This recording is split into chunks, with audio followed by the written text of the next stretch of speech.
Hello again, and welcome to what we're going to be talking about, your health. I'm Rocky Brooks, Caldwell UNC Healthcare, and this afternoon we're welcoming in a couple of gentlemen, Caldwell Urology Associates, Dr. David Cook and Dr. Ralph Duckett. Thank you, gentlemen, both for being with us today. We appreciate your time. We know how valuable it is. Thank you, Rock. Thank you. Let's get a little background. I'm going to start with our newest member of the staff, if you don't mind. Dr. Cook, tell us a little bit about you and why you got into the medical field to begin with, and then why in particular urology. Sure, I thought I wanted to be a doctor for a long time, dating back to when I was in high school. I was fascinated by by the science of medicine, and the further along I got, the more I realized I enjoyed taking care of people, making them better. I really loved the urology because of the combination of office practice and office procedures and surgery, and I think that a lot of urologists really enjoy that variety. It's not just a surgical practice, but it's lots of office procedures and various diseases, and so I think when you talk to urologists in general, we enjoy that aspect of it.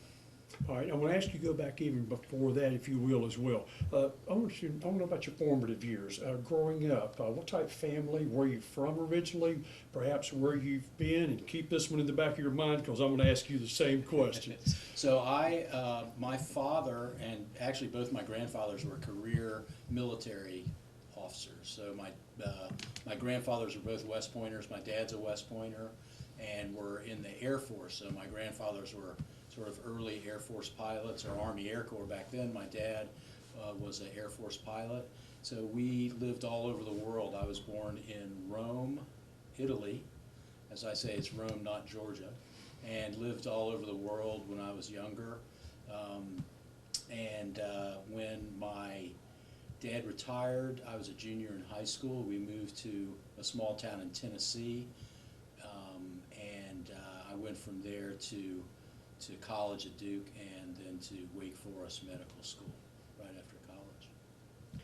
And Dr. Duckett, how about you? Tell us a little bit about yourself first, if you will, and then address why you got into healthcare and why urology. Well, I'll start with why I got into healthcare. Both my grandparents and my father were physicians in the mountains, well, two in the mountains of North Carolina, one in a hamlet in the eastern part of the state. So basically was surrounded by it my whole life, and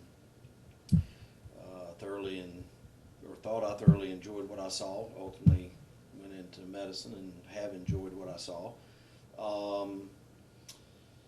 And I would say really for a lot of the same reasons Dr. Cook said, urology is a great, what I call a lifestyle specialty. It allows you to treat women, children, office, surgical, there's medical, surgical, and urology has always been at the forefront of minimally invasive medicine. I mean, a lot of the new stuff that's considered new and neat and different, a lot of it started in urology, even down to the scopes that orthopedics use and the robots, so you go down the list. So urology has always been very innovative. As far as myself, I grew up in the mountains of North Carolina, a little paper mill town, Canton. My father was in the Air Force after medical school. We were in Seymour Johnson down in Goldsboro, and was raised in the mountains, and then moved to Winston-Salem. My dad went and helped start the family practice program at Wake Forest, subsequently East Carolina. I landed back in High Point after residency at University of Kentucky and undergrad at Carolina, Duke, Carolina. And then honestly, coming full circle here is getting back to the mountains. It's a large part of here, and I think Dave and I, we've both been in practice long-term, steady, large practices in larger cities, and just a neat, unique opportunity here, and I think that's why we're both here, and we've been friends for a long time. And I don't know, it's somebody was asking me today, it's really a neat situation that's just kind of come about with changes in medicine, the opportunity here. More importantly, I'd say the need here. I think honestly that's the biggest thing, is there's so much needed urology care here, and it's been, in the short time we've both been here, really awesome providing some of those services. Now, you mentioned that you guys have known each other for quite some time. I understand it could even be up to decades that you guys have known each other. How did you meet? Was it a professional situation or? Well, I was in medical school, and Dave was in residency at Bowman Gray at Wake Forest, now Wake Forest. And I was the pitiful little medical student that he was slapping around as a resident.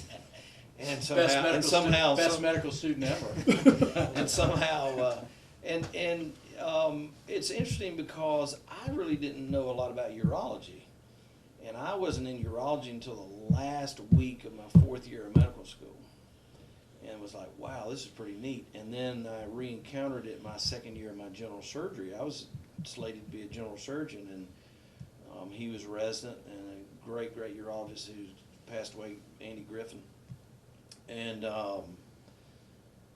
decided to leave my residency spot and go into urology, which at the time was, you're married and kids, it's kind of a risky thing, but well worth it. But so we've known each other through that, and then through Piedmont Stone Center, which provides lithotripsy services. We've been on committees together and things for many years, and occasionally at meetings at Wake Forest. And the urology community is very small, and we kind of know each other. I got to hear your side of this story. Well, it's very, It's a story. I forgot. Well, and so with the other issue is that I was a few years ahead of Chip, and so he was coming out of residency at the same time. I did a short stint in the Air Force. So he was coming out of residency at the same time that I was coming out of the Air Force looking for jobs. And so we were looking for jobs in the same area, and so our paths crossed in that process. He ended up in High Point. I ended up in Winston-Salem. I was in Winston-Salem for decades before coming up here. So we really got to know each other better then, and through our associations in professional groups and things. That's how we've kept that up. So, as a team now, you've been here for a while. So I've you're been not here the newcomer. No, I've been here about 7 months. And to have someone on board with you now that you know, and I'm sure trust the work that he does as well. Talk a little bit about that, and what does it mean to have a colleague like this here with you in Caldwell County? Well, first I'll speak to it from the hospital perspective. I think for the hospital to have 2 urologists here now and be able to provide full-scale urology, and I mean essentially anything that can be done, we can do. The hospital and new ORs and great facilities. I mean, I think it speaks more to that. Beyond that, for me personally, and probably for Dave, it certainly offers us the ability to subspecialize a little bit more, and then it certainly helps with quality of life. When you're on call by yourself a lot, it's a challenge, doable, but it's a lot more fun to practice having partners. Partners it's like a marriage. You got to get the good with the bad and the bad with the good, but the reality is way more good out of it. And even today we were bouncing ideas about 2 or 3 patients, and it's always interesting getting different perspectives. So ultimately it's going to be better for patient care.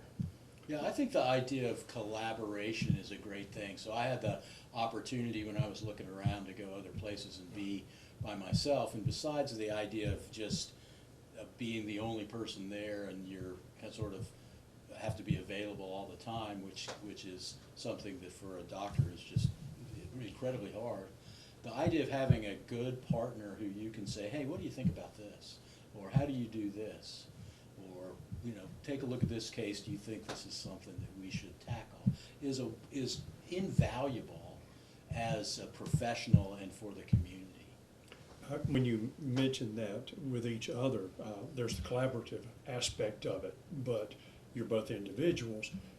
The trust factor has to be extremely high between the two of you, I would assume, because as you talk about days off, if you're not here, but yet one of your regular patients comes in and you happen to see that individual, the person who is covering for you, you want to know that they're doing the same job and the same quality of work that you expect.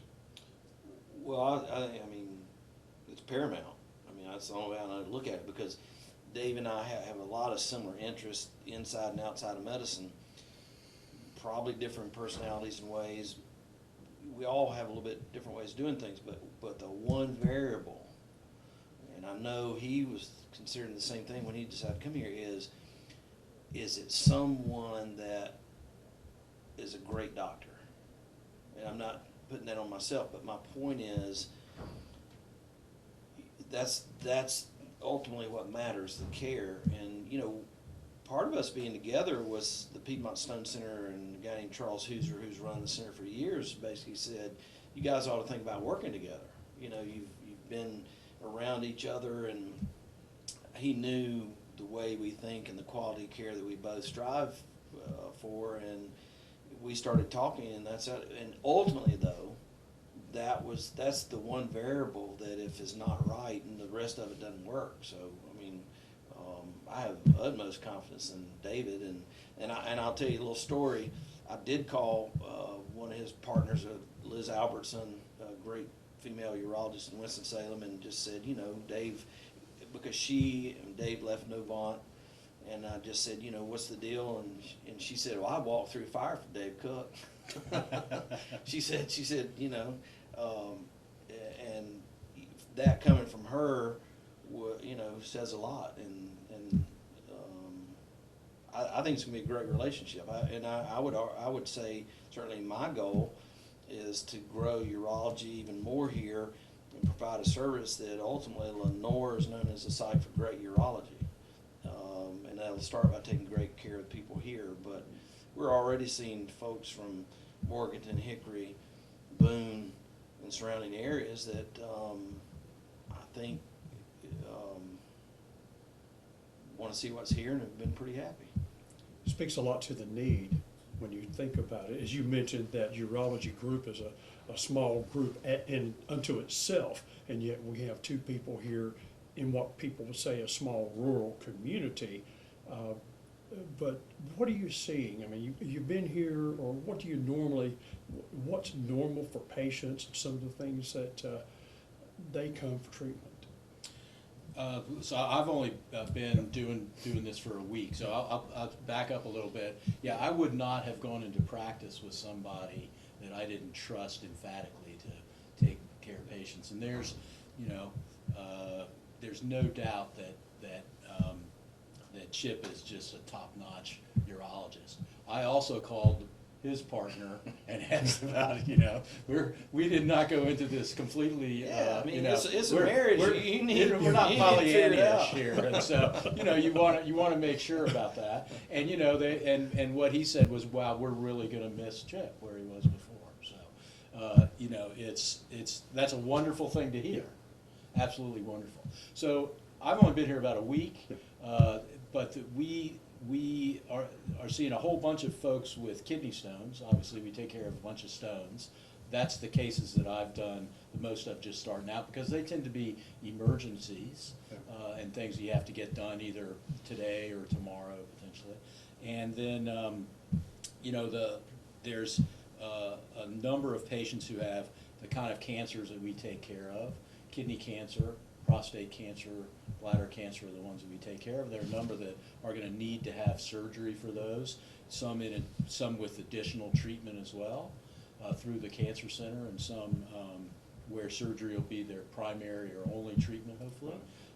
So those, and that's really my biggest area of interest. That's what I've done the most in my career up till now. And then female incontinence, I know that Chip has a real interest in doing reconstructive surgery for them.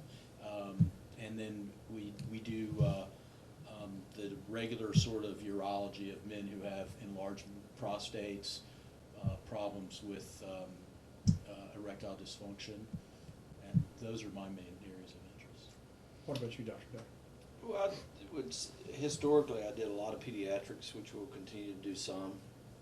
I think Dave hit nail on the head. My area of interest is reconstructive surgery, both female and male. And that's a broad subject, but it's an area of unmet need, and I would say specifically here, But that's an area, and the area that Dave's talking about with oncology and female reconstructive. The nice thing about this is those are two areas that you really don't want to dabble in. You want to do it well. And while yes, I do some oncology cases, and he may do some reconstructive, the reality is we'll be probably directing certain patients where we think it's in the patient's best interest. In our situation here in Lenore, and this is one of the things I like the most about here, is I don't have any incentive or disincentive to do anything. I just get to do the right thing. Right. And so it makes it easy to make decisions in the patient's best interest. It just takes my self-interest out of the picture. But what, you know, cumulative here, we have probably almost 60 years experience. Is that right? Yeah, That's I a sad wish it statement. weren't true. But the point is, there's better to be a probably young not urologist. much in urology we can't do. And then that's even a step better, because the hospital is providing us the resources in terms of equipment, staffing, to do the things that, and we're already doing things that hadn't been done here maybe at all, and certainly in a long time.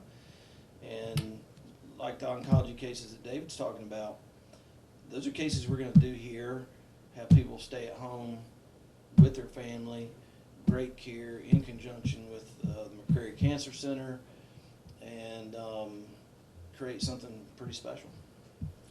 Technologically speaking, is this a really good time to practice in medicine and especially urology? You want to touch that first? So medicine has changed a lot. It's a difficult time. For someone like us that's been practicing almost 30 years, it's different. I'm not going to say it's bad, because I would say for a patient coming out of medical school, it's the best it's ever been. It's just the way it happens.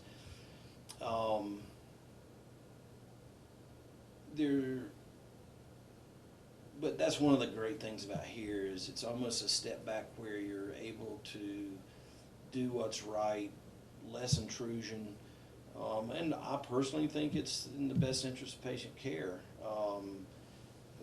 So in the next 10 years alone, really 8 now, it's projected that half the urologists in the U.S. will retire. There was a big bump in urologists, and they cut back on residency spot in the early 80s. They're starting to grow those back. It is now one of the top 2 underserved specialties in the U.S., and that's one of the reasons small towns like Lenore have trouble recruiting urologists. It's not because of Lenore, it's just it's simple supply and demand, and some people feel and they need to be in a bigger place, more partners to do what they want to do. I think in our situation, we've been there, done that, and we're looking for a new challenge. And you know, the challenges, the care, the patients are still the same. And so technologically, medicine's changed a lot, but I would say, for the most part, Caldwell's right there. I mean, there's still some cases even that I had in High Point that we might not do in High Point, what we call tertiary teaching center type cases. There'll be some of those, but for the most part, we want to use the technologies here. I think the technology here is awesome. We're in many ways, I don't want to compare, but maybe better than what I had in High Point. A tool's only a tool, it depends on the hands that are using it. Well, that's absolutely true, and you know that the technology is in medicine is often it sometimes it takes a while, meaning several years, to know how valuable that technology is. So patients will often come and say, well, what's the newest thing? And you hear that knowing laugh. And and it doesn't mean that that's better. And you often have to, because new does not mean better. And so you often see, and this is true just about every technology, the initial reports of it are amazing, and then and I think we've all of us that have been in medicine long enough have learned to say, okay, well, that sounds interesting, but let's just hold our enthusiasm until we sort of see how this pans out. And unfortunately, some of those things don't pan out. So I think that so for instance, treatment of enlarged prostates, the technology that has has stood the test of time, is decades old. It's not the newest, but it's still the standard by which other things are compared and measured. And so that whenever a new technology comes out, they say, well, how does it compare to this procedure? And most of the time they fall short. Well, I would argue that the biggest problem with old technology is it has a very limited marketing budget. Oh yeah, doesn't get marketed. Doesn't get right? marketed. Nobody's there's interested so in marketing. nobody's interested, Yeah. other than those that see it for what it is. And this is America, and it is the king of marketing, and it's and medicine to some degree is no different. But I would say I think I can speak for Dave. I've never believed in, and while we're sitting down here, I see it as the ability to let the community know what's here. I never have felt like I needed or wanted to advertise. I think the advertisement is the care, and with time, the care the hospital can provide and we can provide in conjunction with the hospital, to me, that's the advertising. Would you agree? Absolutely. I'm not a big advertiser of medicine. That's a big city phenomenon. Yeah, there's not enough to do here. Right. We got plenty to do here. We do, we have plenty to do. But taking care of sick people and making them better. Let your patient be your best advertisement. Well, Yeah, I mean, there's nothing like a happy patient, and at the same time, patients that aren't happy or. And I think it's great for the hospital to advertise. Like, for instance, Yes. I was yesterday I got to attend the Board of Trustees meeting, and they were talking about how the urgent cares have just done unbelievably well in the county, and how they're serving such a need, and it's hasn't taken away from the other parts of the hospital, but it's just gotten this, filled this niche or need. Yeah. And so that's where I think that any kind of advertisement or technology advancements, and that's not a technology advancement, but it's incredibly meaningful for the patient. No, but the perfect example is a case I did this morning that patient had a problem, has had a problem for over 15 years, and basically didn't know anything could be done. And then inherited care and was like, well, I'm pretty sure we can fix this. Mhm. Now, we'll see what happens tomorrow, but the point is, if you don't know what's available, you I guess the simple answer, you don't know what's available, and you can't receive, great care. So I do think that letting, and maybe that's the most important thing today, letting people know state-of-the-art care, excellent care is available through the hospital.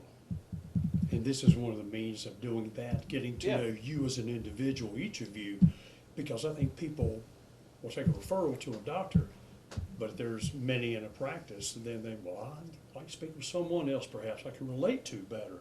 But it's still a people business, by and large, because there is competition. Yeah, but Well, and it goes I'll back, as they say, nobody cares what you know until they know that you care. That's what I'm And going so to. that's, I hadn't heard that. that's, I like that. that's super important. Yeah. So, Yeah. we always want to remember that. It's important for us to say, hey, I want to make you better. I Right. may be able to, right, but I want to. right. Well, I picked up on something that you have done a lot of in the past, and I understand that, but I don't want to bring it up in a negative sense, but pediatric urology, that just seems like an oxymoron to me. Well, I mean, everybody's born with the urinary tract, and the biggest part of pediatric urology is congenital birth defects, and then developmental problems with urination. And so there's a fair amount out there. It's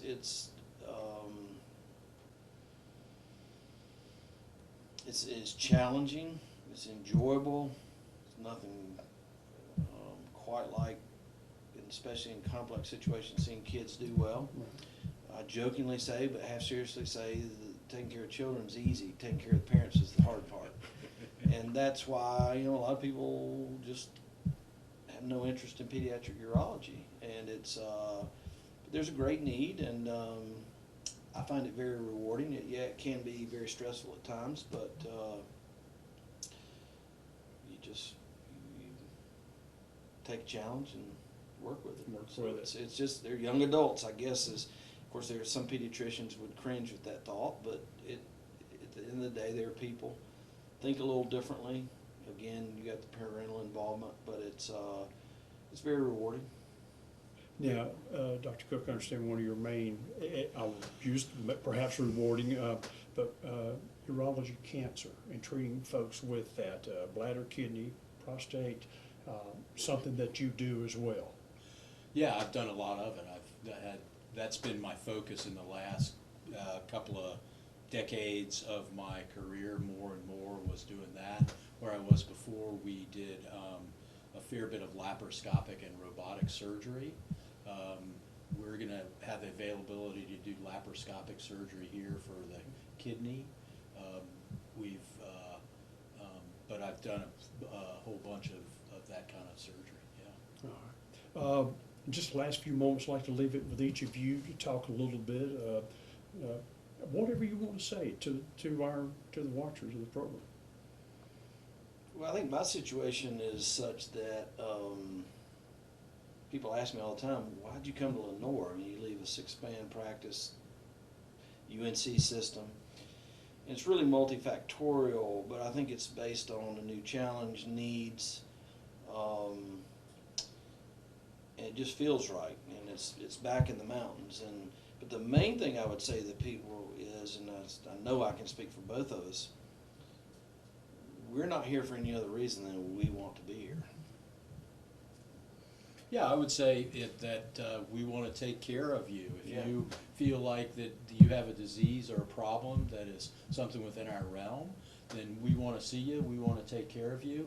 That's what we're here to do. We want is to make them happy. take care of the folks of Caldwell County. Right. And so we get a lot of our patients and referrals from other doctors, clearly, but we want to take care of you if you have a problem. Well, we're glad you're here. Once again, Dr. David Cook, Dr. Ralph Duckett. Thank you for joining us for the time to talk a little bit about what you do and who you are, and look forward to another visit later in the future. Sounds great. Thank you. Thank you. And thank you to everyone for watching, talking about your health with Caldwell UNC Healthcare.